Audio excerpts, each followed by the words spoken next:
Soy un agente de seguros de 31 años y después de una larga semana lidiando con pólizas, reclamos y llamadas telefónicas interminables, disfruto perderme entre los objetos desechados por otras personas. Me encanta encontrar cosas que parecen llevar consigo una pequeña historia, algo a lo que se le puede dar nueva vida. El mes pasado, un sábado por la mañana, iba conduciendo por un vecindario cercano cuando vi un letrero de venta de garaje. Fue uno de esos desvíos de último minuto, de los que no esperas encontrar gran cosa, pero en los que de todos modos terminas deteniéndote. La casa era modesta, con una mesa plegable colocada en la entrada y algunos objetos esparcidos, libros, utensilios de cocina y una colección de herramientas que de inmediato llamaron mi atención. Entre ellas había una vieja caja de herramientas de metal rojo, oxidada y de aspecto escolar. Me recordó a la que solía tener mi abuelo en su garaje cuando yo era niño. Casi podía oler el aceite de motor y el aserrín con solo mirarla. La abrí y vi algunas herramientas al azar. Un par de llaves, unos desarmadores y un martillo viejo, con un mango de madera desgastado. Nada especial, pero se sentía como un pedacito de nostalgia. ¿Cuánto por esta?, le pregunté al hombre que atendía la venta, levantando la caja de herramientas. Era un hombre mayor, quizá de unos 60 años, con el rostro curtido y un aire tranquilo. $10, respondió, encogiéndose de hombros como si no fuera gran cosa. Trato hecho, dije, entregándole el dinero. Charlamos un par de minutos sobre herramientas y cómo ya no las fabrican como antes. Luego llevé la caja hasta mi coche y me fui a casa contento con mi hallazgo. Una semana después, casi me había olvidado de la caja. Estaba en mi garaje, esperando a que la limpiara y quizá la usara para organizar mis propias herramientas. Una tarde, mientras terminaba de cenar, sonó el timbre. No esperaba a nadie, así que me limpié la mano con una toalla y fui a abrir. En el porche había un hombre que no reconocía. Probablemente tenía unos 40 y tantos años, de complexión delgada, cabello corto y castaño, y un rostro que parecía haber pasado por más de un problema. No era exactamente amenazante, pero su presencia se sentía opresiva. ¿Puedo ayudarle?, pregunté, dejando la puerta solo entreabierta. Sí, dijo, voz baja y áspera. Compraste una caja de herramientas en una venta de garaje la semana pasada. Quedé mirándolo, sorprendido. Sí. ¿Por qué? Es mía, dijo, inclinándose un poco más cerca. La vendieron por error. La necesito de vuelta, ahora. Esto no me sonó bien. El hombre de la venta no había mencionado nada sobre que le perteneciera a otra persona, y aunque hubiera sido un error, yo la había pagado de manera justa. Aún así, intenté ser cortés. Lo siento, pero la compré al dueño. ¿Estás seguro que es la misma? Es la misma, insistió.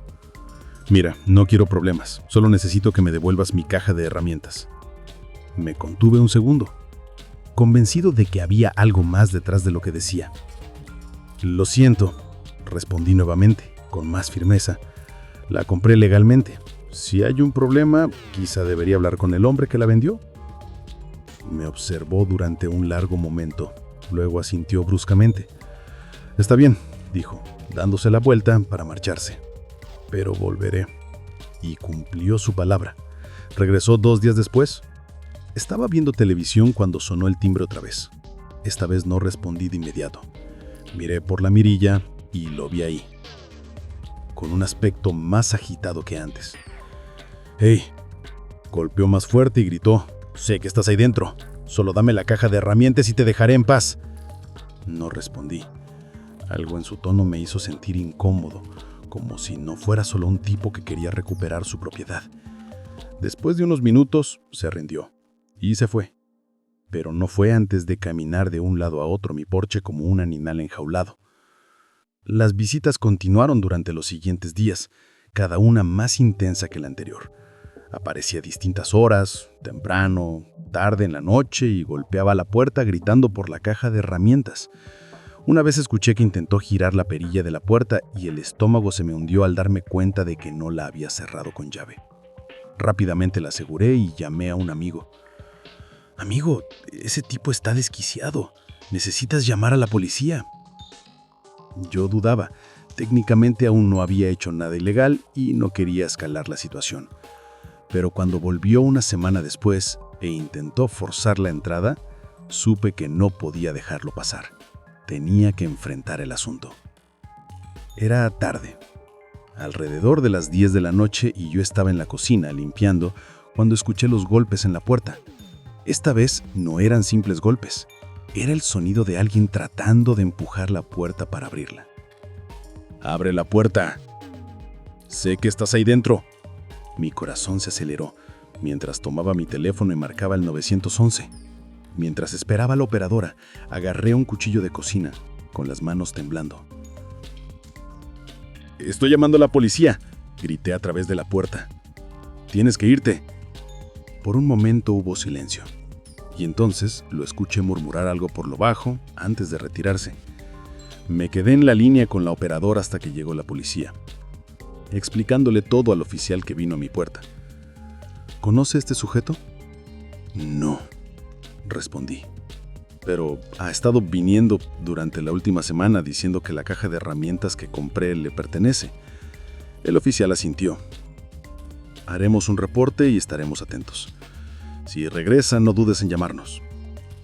Esa noche no pude dejar de pensar en la caja de herramientas, preguntándome por qué era tan importante para él. ¿Sería sentimental? ¿Tendría algo escondido dentro? Fui al garaje y la abrí. Revisando las herramientas una por una, nada parecía inusual, solo las mismas llaves y desarmadores que había visto cuando la compré.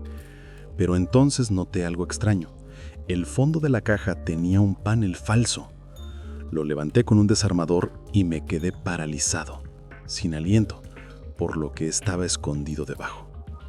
Dentro había varias pequeñas bolsas de plástico llenas de lo que parecía ser polvo blanco. El estómago se me hundió al comprenderlo. Drogas. El hombre no había estado detrás de la caja de herramientas, sino de su escondite. A la mañana siguiente llevé la caja directamente a la estación de policía y expliqué todo. El oficial con el que hablé no se mostró sorprendido. Asintió con seriedad mientras tomaba mi declaración. «Hiciste lo correcto», dijo.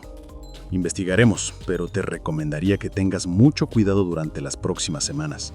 Si ese sujeto sabe que tuviste su escondite, puede que no se rinda tan fácilmente». Después de salir de la estación, intenté seguir con mi día. Trabajo, compras, lo habitual. La vida tenía que seguir adelante. Pero era tarde cuando regresé a casa, y no podía dejar de pensar en todo lo que había ocurrido en la última semana.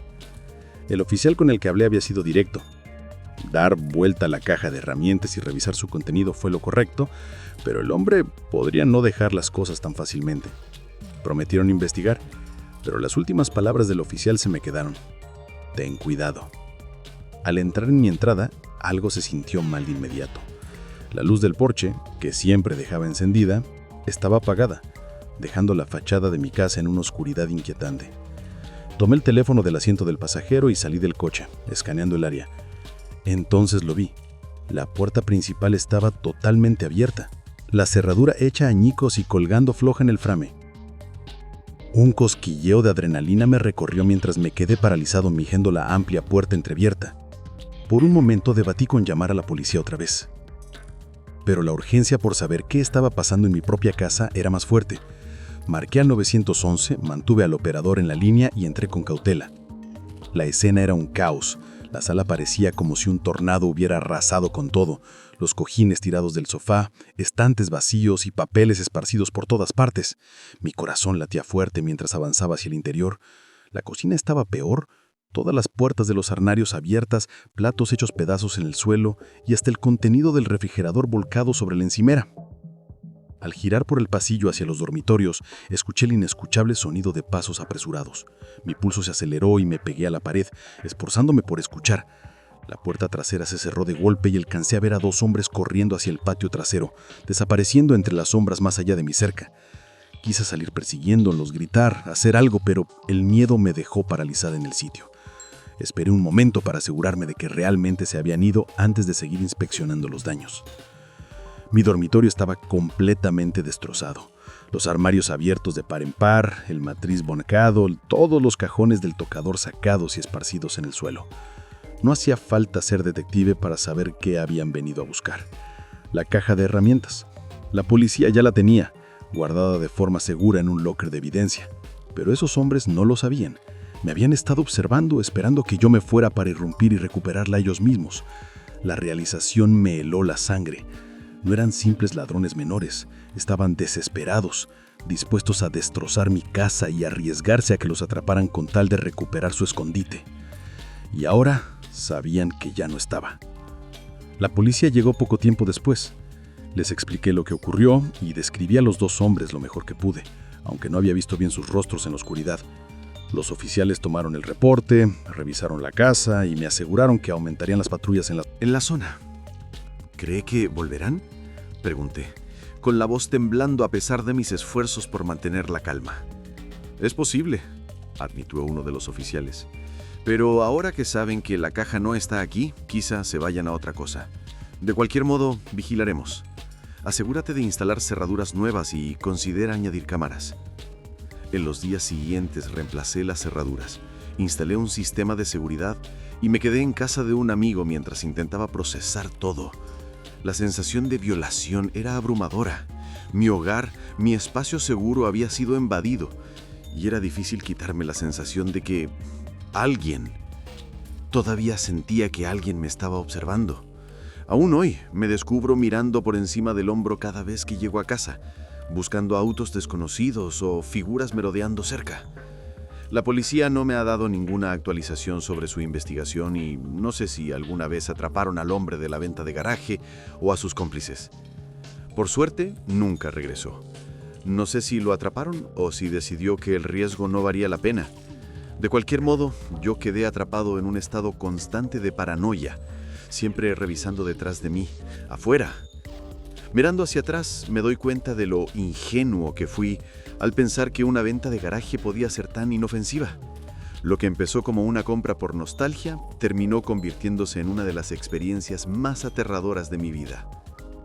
Cuando trabajas en informática, la gente asume que tienes los últimos aparatos y tecnología de punta en casa. Pero, siendo sincero, aunque en el trabajo manejo sistemas avanzados, mis fines de semana los paso trasteando con consolas viejas, discos de vinilo y, sí, cintas VHS. Rebobinar una cinta es uno de esos pequeños rituales confortantes. Escuchar ese suave zumbido y ver películas como lo hacía de niño. Así que cuando me topé con una venta de garaje, donde había una caja de cintas por solo $5, se sintió como un golpe de suerte. La venta no era nada especial. La familia que vivía a unas casas de la mía se estaba mudando y se estaba deshaciendo de cosas viejas. Tenían unas mesas con objetos variados y el hombre estaba sentado en una silla de jardín bebiendo té helado. Ni siquiera buscaba algo en particular, pero la caja de cintas me llamó la atención. La mayoría eran clásicos: E.T., The Goonies, Back to the Future, pura nostalgia. Pero enterrada debajo había una cinta negra sin etiqueta, con la adhesiva de la etiqueta arrancada y un ligero residuo pegajoso. Destacaba entre las demás, y no pude resistirme. Me llevé la caja entera en la cajuela, listo para un fin de semana de maratón de películas. Esa noche, después de ordenar las cintas, decidí dejarla anónima para el final. Se sentía como abrir una caja misteriosa. Nunca sabes lo que encontrarás. Desde una grabación pirata de un concierto hasta un video casero olvidado o algo raro y gracioso. Las posibilidades eran infinitas. Puse la cinta en mi viejo reproductor VHS, tomé una cerveza y me acomodé. El ruido estático me recibió cuando la pantalla se encendió y la grabación comenzó. Era granular, como una película casera filmada con una de esas videocámaras torpes de los 80s o 90s. La imagen se estabilizó, mostrando a una familia, un hombre, una mujer y 2 niños, sentados en una acogedora sala de estar.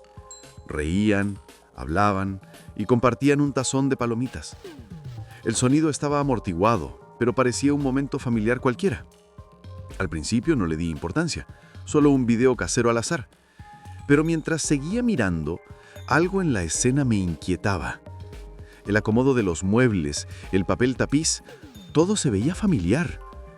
Entrecerré los ojos tratando de ubicarlo y entonces me golpeó la certeza. La sala del video no solo era familiar, era la mía, mi casa, mi sala. Me incliné hacia la pantalla y efectivamente, la disposición coincidía perfectamente. El sofá contra la pared de fondo, la vieja chimenea con la repisa un poco rota y el pequeño hueco donde guardo el librero. Hasta el papel tapiz floral descolorido era inconfundible. Pero la cinta parecía que se había grabado hace décadas, mucho antes de que yo me mudara aquí. Pausé la cinta y me quedé mirando la pantalla tratando de entenderlo. Mi casa se había construido a finales de los 80s y la compré hace 5 años a una pareja adulta que la había tenido por mucho tiempo. Tal vez eso fuera un metraje de ellos, pensé, pero no. Las personas en la cinta eran más jóvenes, probablemente en los 30s, y los niños parecían tener 8 o 9 años. No recordaba haber visto fotos de niños cuando recorrí la casa. Me dije que era una coincidencia. Quizá fue una familia que vivió ahí antes de la pareja adulta que me vendió la casa. Le di play otra vez, decidido a ver qué pasaba. A medida que el video continuaba, las risas se fueron apagando, los niños miraban nerviosos hacia el borde del encuadre y los padres intercambiaban miradas tensas. Al principio fue sutil, pequeños cambios en sus expresiones y en su lenguaje corporal, pero pronto quedó claro que algo había cambiado. El hombre susurró algo a la mujer y ella asintió, acercando más a los niños. Sentí un peso en el pecho mientras miraba, completamente pegado a lo que veía. La cámara se movió levemente, revelando más de la habitación. Sombras parpadeaban en la pared de fondo, moviéndose de una manera antinatural, como si no pertenecieran a las personas en la sala. Uno de los niños señaló hacia el pasillo lateral y la mujer negó la cabeza, apretándolo más a sí misma. La cinta comenzó a distorsionarse. La imagen parpadeó con estática, pero aún podía distinguir susurros apagados al fondo. La familia parecía aterrada. Sus ojos se dirigían hacia el pasillo como esperando que algo apareciera. De pronto, la cámara se sacudió, como si quien filmara la hubiera soltado, y la pantalla se llenó de estática por un momento. Cuando volvió la imagen, el ángulo había cambiado al piso, mostrando los pies de la familia. Los susurros se hicieron más fuertes junto con el sonido ahogado del llanto de los niños. Luego vino un estruendo, pesado, como pasos, pero el origen quedó fuera de cuadro. La cinta se cortó de forma abrupta, y la pantalla quedó en blanco. Me quedé sentado, con el corazón acelerado, tratando de procesar lo que acababa de ver. Mi mente racional me decía que era solo un viejo video casero, tal vez una broma o una actuación planeada. No podía quitarme de la cabeza la sensación de que era demasiado real para ser falso. Expulsé la cinta y la aparté, diciéndome que la revisaría más tarde. Quizá había pasado por alto algún detalle que lo aclarara. Pero esa noche no pude quitarme de la cabeza las caras aterrorizadas de esa familia, la forma en que miraban hacia el pasillo como si algo viniera por ellos. A la mañana siguiente decidí ver la cinta otra vez, a la luz del día, con la esperanza de que resultara menos inquietante. Presté más atención a los detalles, cómo se movían, las expresiones. Vi algo que la noche anterior no había notado, un pequeño calendario colgado en la pared. El año que marcaba era de casi 3 décadas atrás, décadas antes de que yo siquiera pensara en mudarme a esta casa. La familia en el video seguía mirando al mismo punto fuera de cámara, sus rostros cada vez más angustiados. Y justo antes de que la cinta se cortara, lo vi. Una sombra, alta y angulosa, cruzó brevemente el encuadre.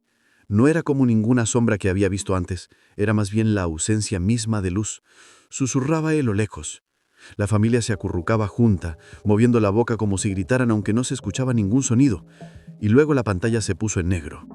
Rebobiné la cinta varias veces, tratando de averiguar si era algún tipo de efecto especial o un truco de iluminación, pero no lo era.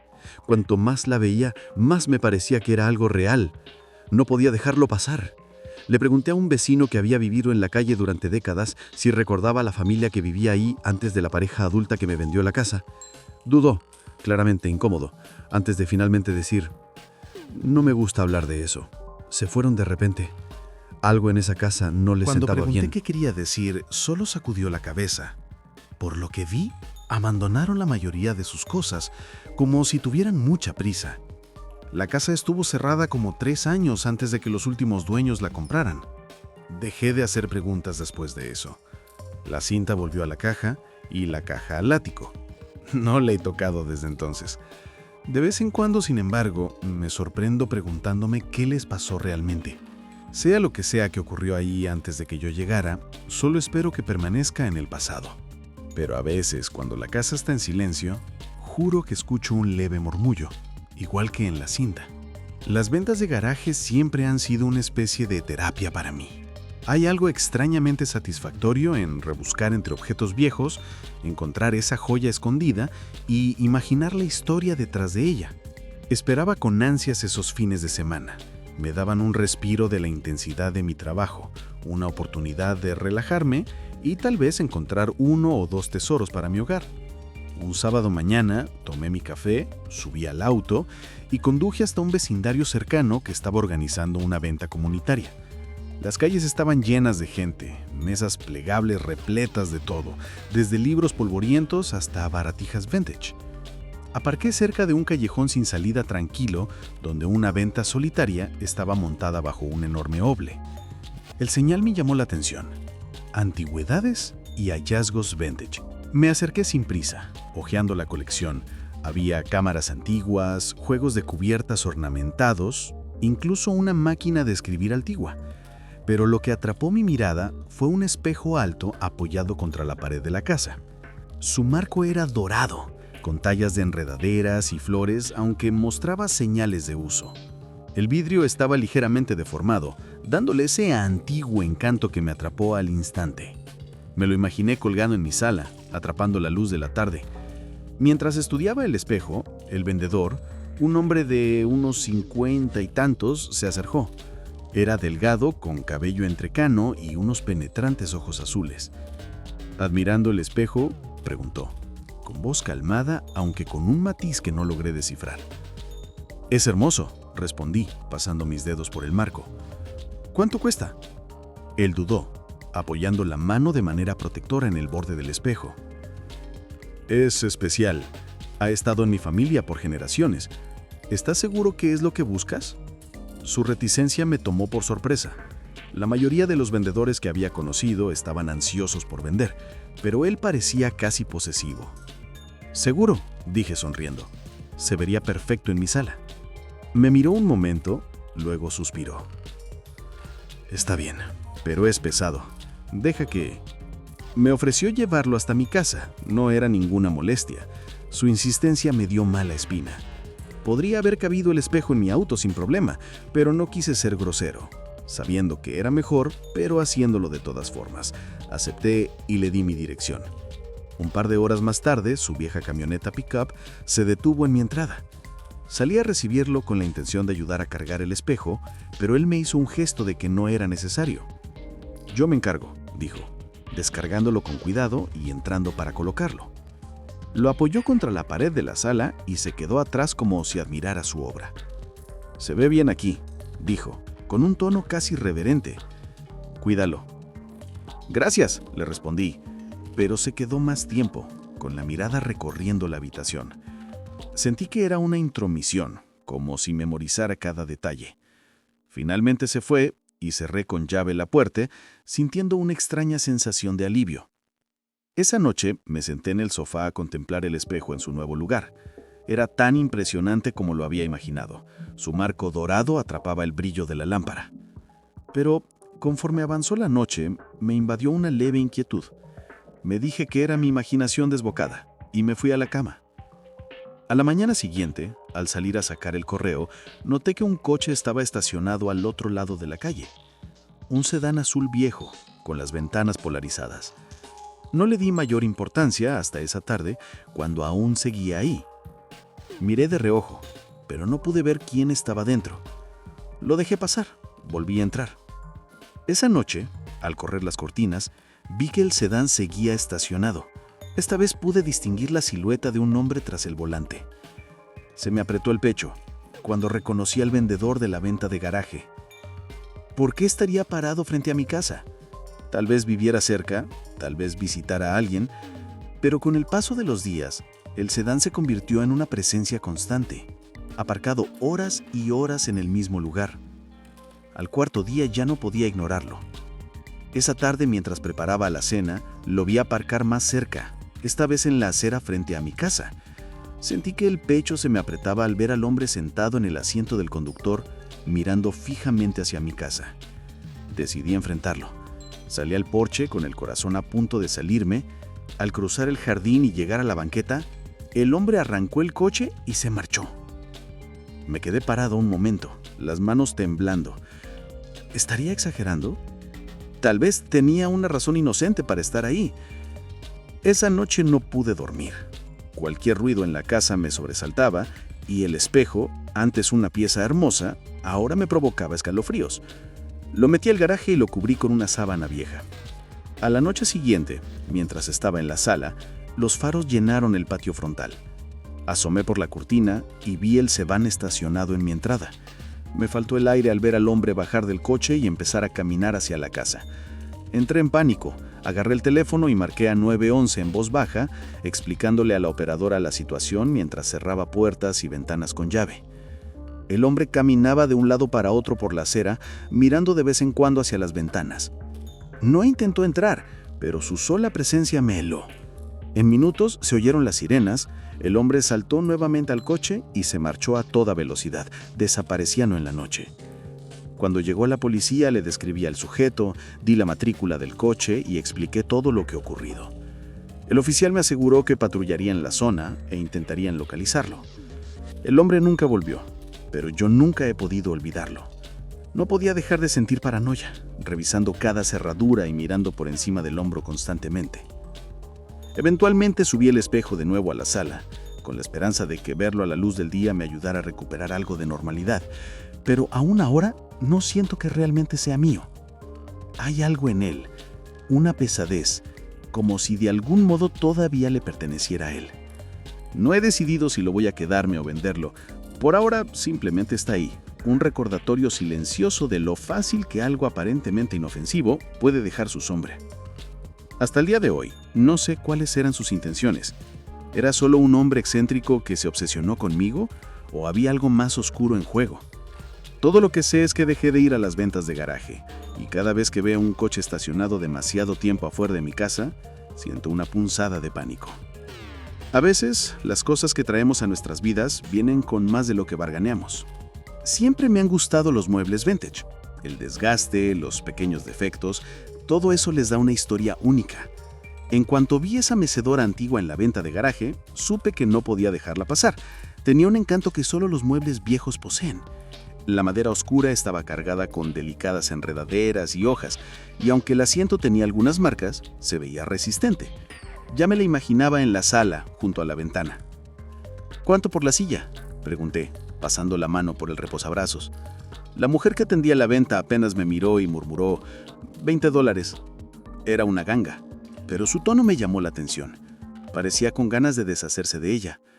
Es una antigüedad, ¿verdad? Es vieja, Insistí, dijo curioso por su encogiéndose de historia. hombros. ¿La quieres o no? Su actitud displicente debería haber sido una señal de alerta, pero lo atribuía a que quería deshacerse de trastos. Le di los 20, cargué la silla en el coche y manejé a casa entusiasmado por encontrarle el sitio perfecto. La silla quedó perfecta junto a la ventana de la bahía. Pasé la tarde reorganizando la sala a su alrededor, colocando una manta suave sobre el respaldo y una pequeña alfombra debajo. Cuando terminé, parecía que siempre había estado ahí. Esa noche me senté por primera vez en la mecedora con un libro y una taza de té. La madera crujió suavemente bajo mi peso. El movimiento rítmico era extrañamente reconfortante. Alrededor de las 11, apagué las luces y me fui a la cama. Tendido en la oscuridad, lo escuché. Un leve crujido procedente de la sala. Rítmico, como si alguien meciera de un lado a otro.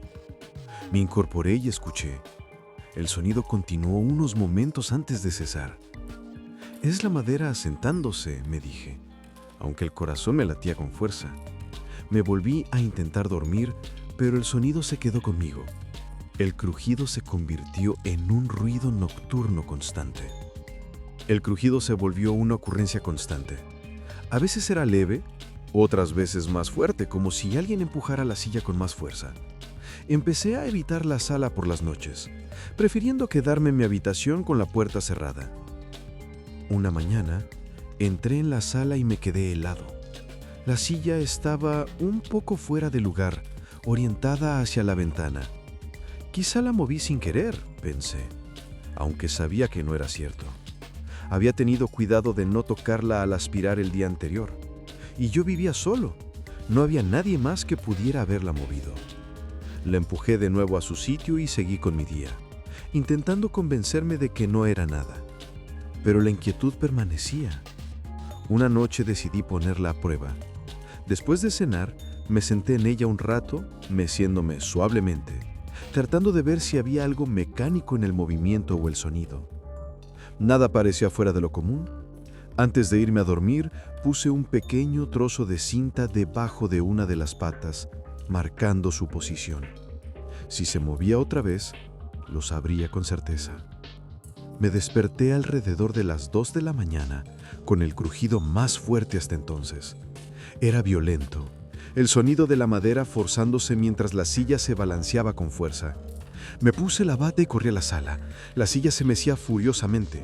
La manta que había sobre el respaldo se deslizaba al suelo. ¡Detente!, grité, aunque no estaba seguro a quién o qué le estaba gritando. La silla se detuvo de golpe y la habitación cayó en un silencio inquietante. Mis ojos fueron hacia la marca de cinta. La silla se había movido varios centímetros de su posición original. Esa fue la primera vez que sentí verdadero miedo. Dejé las luces encendidas esa noche y me quedé en el sofá mirando las sillas del amanecer. La siguiente noche, mientras cerraba la casa, escuché algo nuevo. Un susurro débil, bajo e ininteligible, que venía de la sala. Me acerqué a la puerta con el corazón desbocado. El murmullo se hizo más fuerte, aunque no podía distinguir palabras. Parecía provenir de la silla. ¿Quién está ahí?, pregunté. El susurro cesó. Retrocedí, tomé mi teléfono y llamé a mi amiga Ana. «Necesito que vengas», le dije tratando de mantener la calma. Ana llegó 20 minutos después, rodando los ojos cuando le conté lo de la silla. «Solo estás oyendo cosas», dijo, dejándose caer en el sofá. Pero entonces, el crujido comenzó otra vez. Ana se quedó paralizada, con los ojos abiertos de par en par, mirando la silla. «Ok», susurró, «eso no es normal». La gota que colmó el vaso llegó 2 noches después. Decidí dormir en la sala, pensando que quizá mi presencia evitaría que la silla se moviera. Alrededor de las 3 de la mañana, me despertó un ruendo. La silla se mecía violentamente, golpeando contra la pared en cada vaivén. La manta caía al suelo. Me salté de un salto, retrocediendo mientras la silla continuaba con su movimiento implacable. Agarré mis llaves y salí corriendo de la casa, sin detenerme hasta estar a salvo en mi coche. A la mañana siguiente, arrastré la silla hasta la acera, dejándole un cartel que decía simplemente «gratis». No me importaba quién se la llevara, solo quería que desapareciera. Para cuando revisé, ya no estaba, pero no me sentí aliviado. La sala se sentía vacía, pero no en una forma reconfortante. Durante semanas no pude sacudirme la sensación de que había traído algo a mi casa con esa silla. Ahora, cada vez que veo un mueble antiguo, dudo. Nunca se sabe qué historia puede cargar o qué puede estar ligado a él. Y por mucho que amara el charme de esa mecedora, aprendí algo. Algunas joyas no valen los problemas que traen consigo. Si estas pesadillas de ventas de garage te dieron escalofríos, dale like al video y suscríbete para más historias que te pondrán la piel de gallina. ¿Qué harías tú si te encontraras en una de estas situaciones? Déjamelo en los comentarios, me encantaría leer tu opinión. Y si tienes un amigo que le encantan las gangas, comparte este video, pero quizá adviértele primero. Gracias por